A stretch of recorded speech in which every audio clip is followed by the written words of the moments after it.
Let me now end our introductory series of videos for quantitative innovation research with a few pieces of advice with regards to academic writing and the research tools you can use to make your life easier as part of this course. And I will begin with a few pieces of advice, as I said, on academic writing.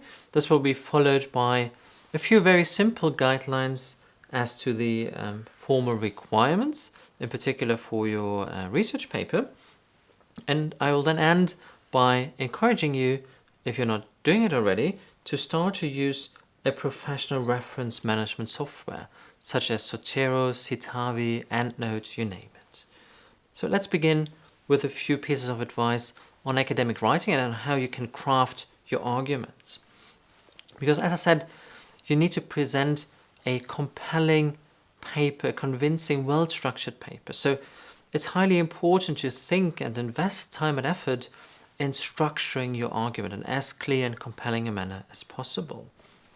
And you can think of your argument as a pyramid, right? Think of your argument, for instance, leading up to a hypothesis as a pyramid. And for it to be consistent in the end, you can adopt the principle known as MISI. MISI means mutually exclusive and commonly exhaustive. And I tell you now, using this example of the pyramid or the organizational chart as a metaphor or an image of the structure of your argument, what that really means. So let's look at the vertical dimension of your argument first. So as we move from here to there. So and the vertical structure of your argument should be normally such that you move from the more general statements to the more detailed, the more specific statements. The order should be intuitive and the categories that you list should be commonly exhaustive. Let's, for instance, assume that this is one of your chapters and it has 3 arguments underneath, argument 1, 2, and 3.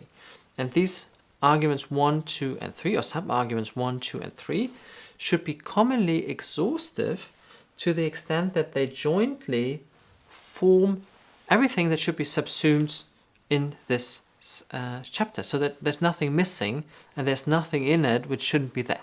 That's commonly exhaustive, right? Jointly, these sub-arguments exhaust the entire set of ideas or materials that should be part of that section. That's the vertical dimension. If we now look at the horizontal dimension, that is those elements that we put together at one level, then they should be logically similar. That is, 1, 2, and 3 should be similar logically, and they should also be similar in terms of the language that we use, the grammar that we use, so that we signal to the reader that these are actually elements of our argument, parts of our argument that are on the same hierarchical level in the pyramidal or structure of our argument. So they should be logically similar, the classification should be intuitive, and they should be mutually exclusive. And mutually exclusive simply means that these distinct categories shouldn't overlap, right? They shouldn't be such that the element 1 actually largely overlaps with element 2, and then your argument 3 is a subpart of that. So that would be not mutually exclusive. There would be a massive overlap between your arguments. So think about the MISI principle as a way to structure your argument. Think of your argument as a pyramid or an organizational chart, and then the various elements that you have, or the sub-arguments you have for one argument, should be such that they are commonly exhaustive. They jointly constitute all the relevant arguments for, or sub-arguments for, that one overarching argument, and they should be mutually exclusive. That is, the distinct arguments should be overlapping as little as possible.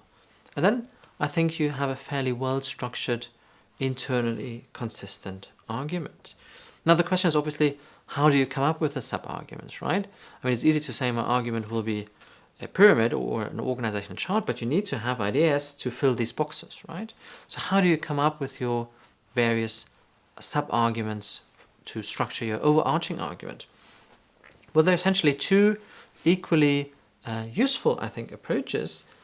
and they're fairly generic, well, you can either develop your argument from the bottom to the top.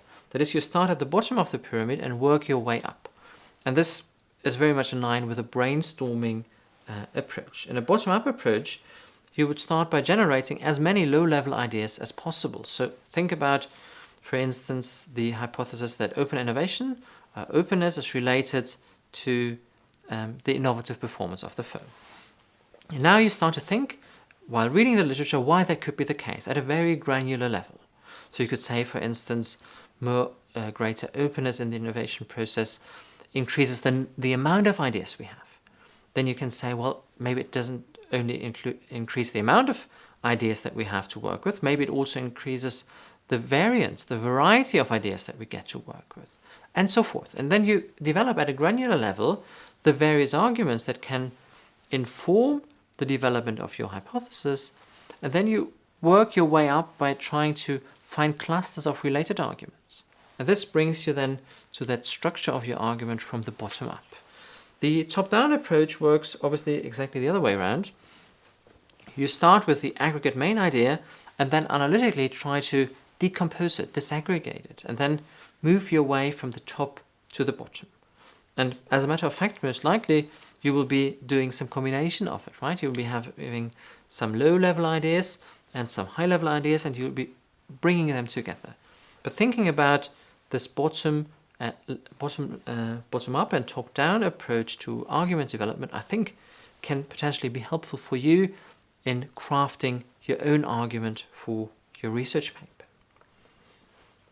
Then the question is, what can be sources of information for your argument? What is the type of literature you should rely upon? Well, in the first instance, obviously the other CIS or MIP, Mannheim Innovation Panel studies. But then I also encourage you to look beyond them to examine or to identify studies that are related to your topic, but that draw on other data that is not CIS data or Mannheim Innovation Panel data. And since there's so many different journals, so many books available, you can easily get lost. If you type in open innovation in Google Scholar, you will get tens of thousands of articles. So you need some fairly simple heuristic to reduce that. And one way which can be debated to some extent is to go by journal quality. And my advice, if you face a situation where you have too many papers that appear relevant, then choose those that are published in the best journals. Because the journals are a fairly good proxy for the quality of the papers that are published there. And they're not a perfect proxy by no means, but they're a relatively good proxy.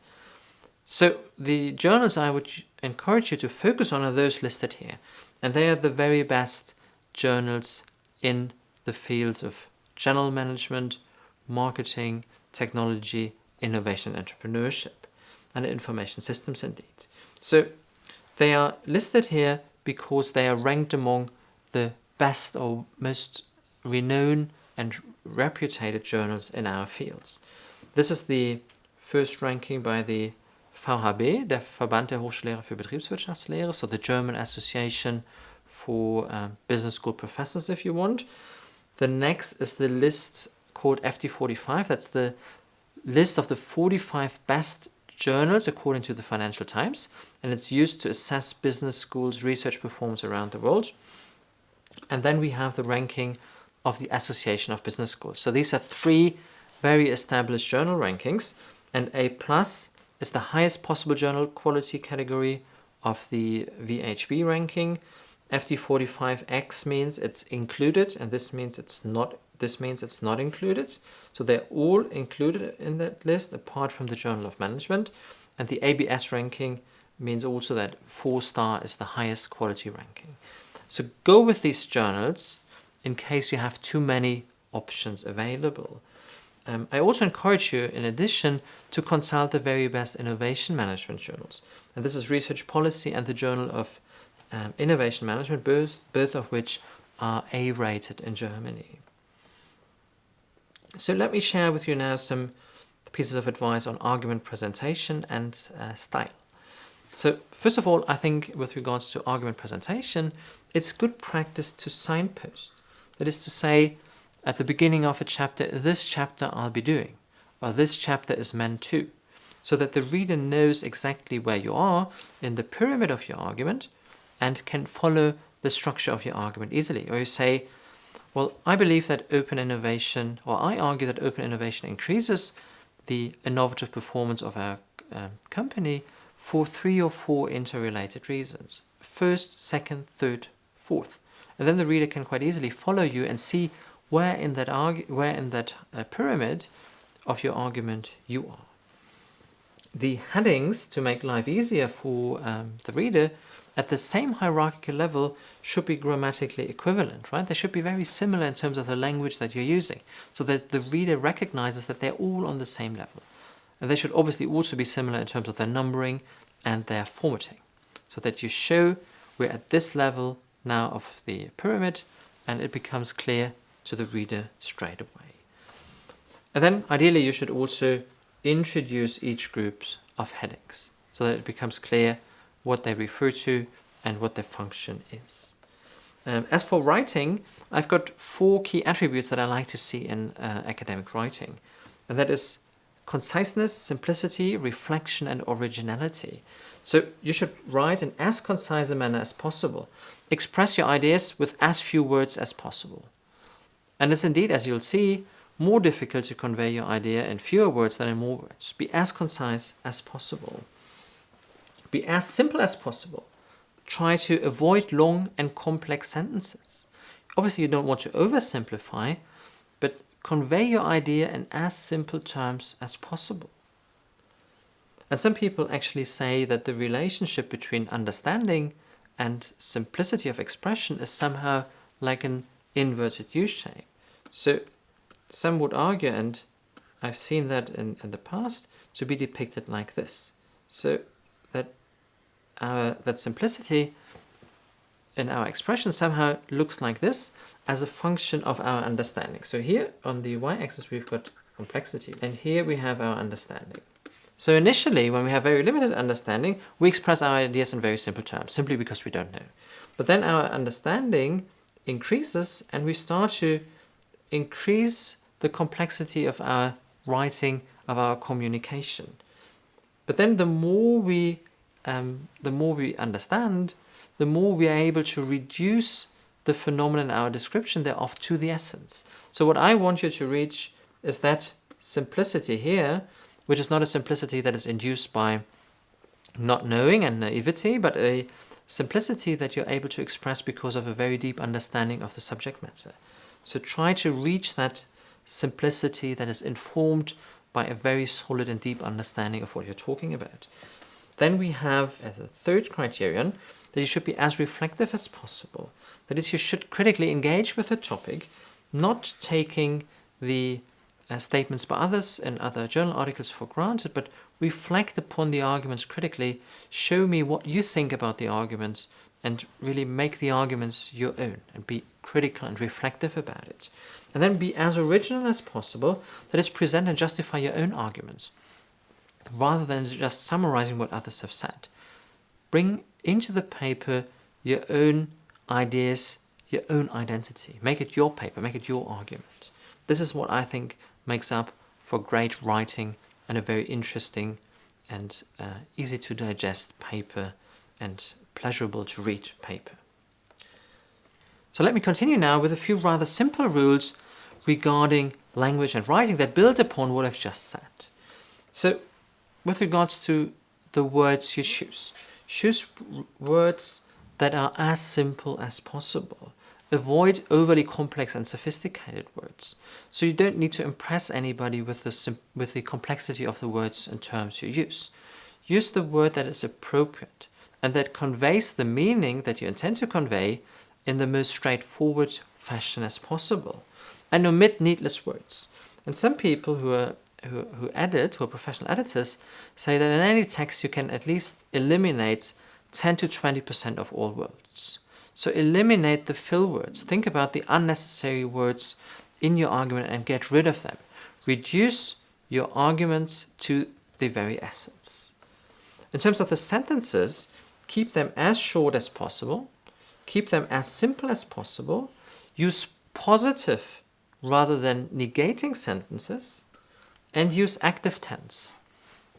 And that is in particular important in English language, right?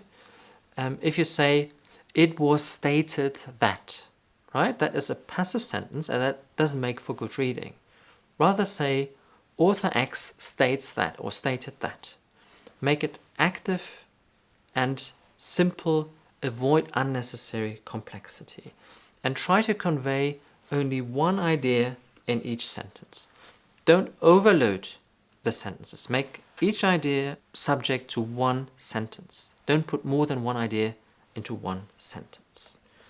And speaking about paragraphs, which you should use to reflect the inner structure of your argument, here I would encourage you to start each paragraph with one sentence that highlights the key idea of the entire paragraph.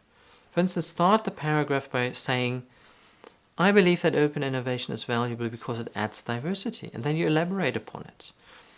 Introduce the paragraph and the content of that paragraph with your first sentence, and then provide further detail on the key idea in that paragraph as you proceed.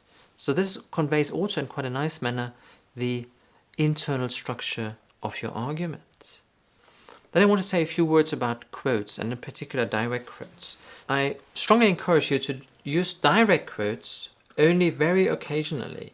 Direct quote means you replicate, you copy what somebody else is saying.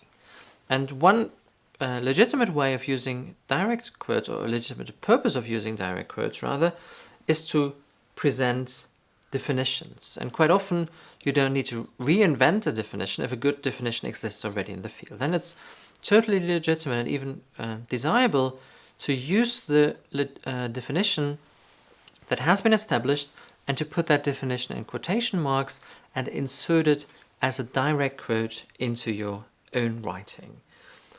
Importantly, you need to put direct quotes always in quotation marks. That's something you all know, but it's something I reiterate because it becomes increasingly important to make sure that ideas from others are appropriately characterized in your own writing.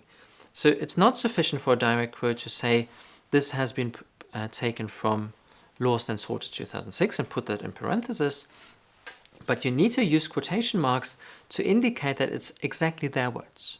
And that is very important. And if you forget these quotes, these quotation marks once, I could say that's an oversight, right? We tolerate that. But if you forget these quotation marks for direct quotes more than once, then that will automatically be considered a case of plagiarism, which we need to follow up upon, right? And then you won't be able to complete this module.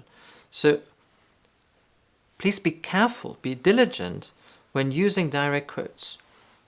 It can be quite easy to insert direct quotes into your writing and then to forget later on to put in the quotation marks. But please be very careful to avoid that, because it can happen even unintentionally. So pay great attention to that issue so that we don't come even in the situation that we have to discuss and deal with it. As for the reference style that you use, I encourage you to use one of the two most established citation styles, and this is the Chicago style or the Harvard style. You can pick any of the two. And if you use a reference management software that I'll introduce you to in a minute, then you can simply say the reference management software, or tell the reference management software to use Chicago style, and then all your references in the paper and the reference list will be formatted automatically in exactly the way you need it, provided that the citation data that you load into the reference management software is complete and accurate, right? That's obviously something you need to ensure.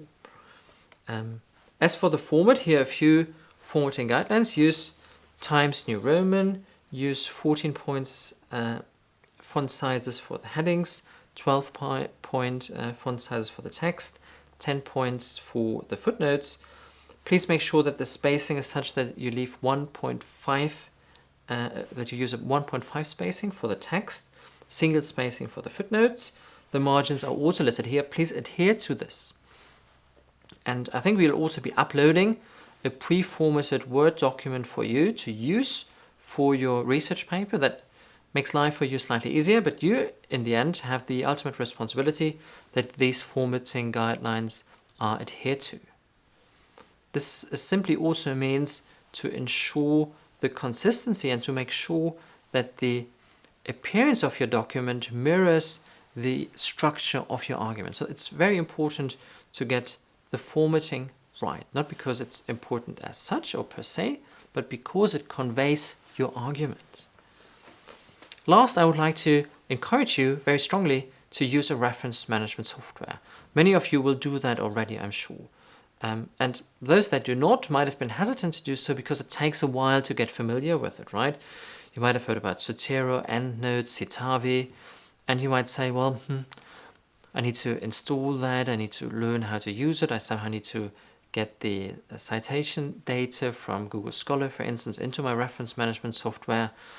I've got 30, 40 references in my paper, I can do that more quickly by hand. It might be true for very simple seminar papers where you have 10 references, right? Then it might be quicker to do without a reference management software. But for bigger projects, and this course will be to some extent a bigger project, you need a reference management software. And the time you invest will be a time well invested. And I think you will need around about 1 to 2 hours to download the reference management software, install it, and understand how to use it. One we can recommend is Zotero. Zotero is an open source reference management software.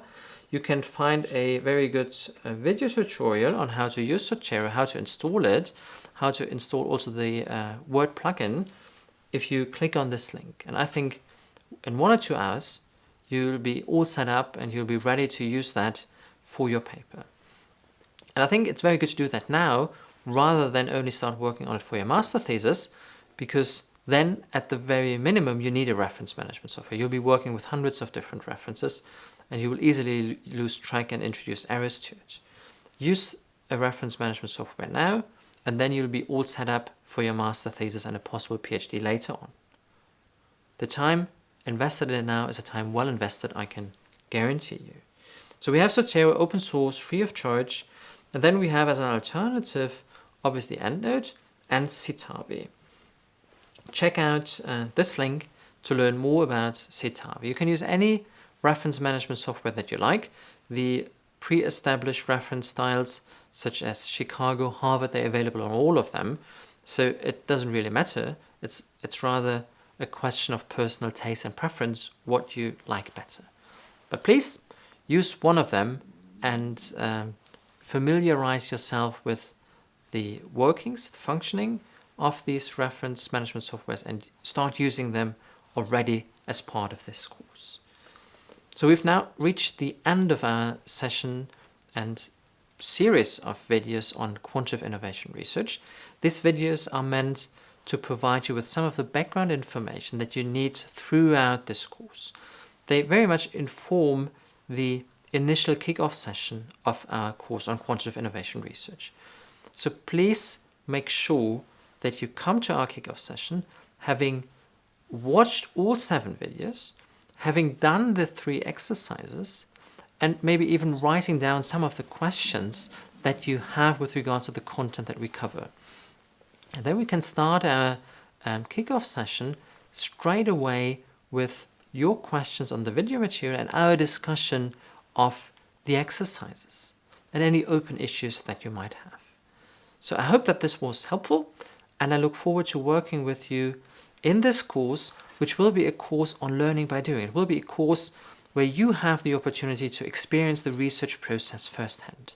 And you go from it, from beginning, the development of your own research question, to the end, that is your academic research paper and your conference-style presentation. I'm really looking forward to working with you and see you soon. Many thanks.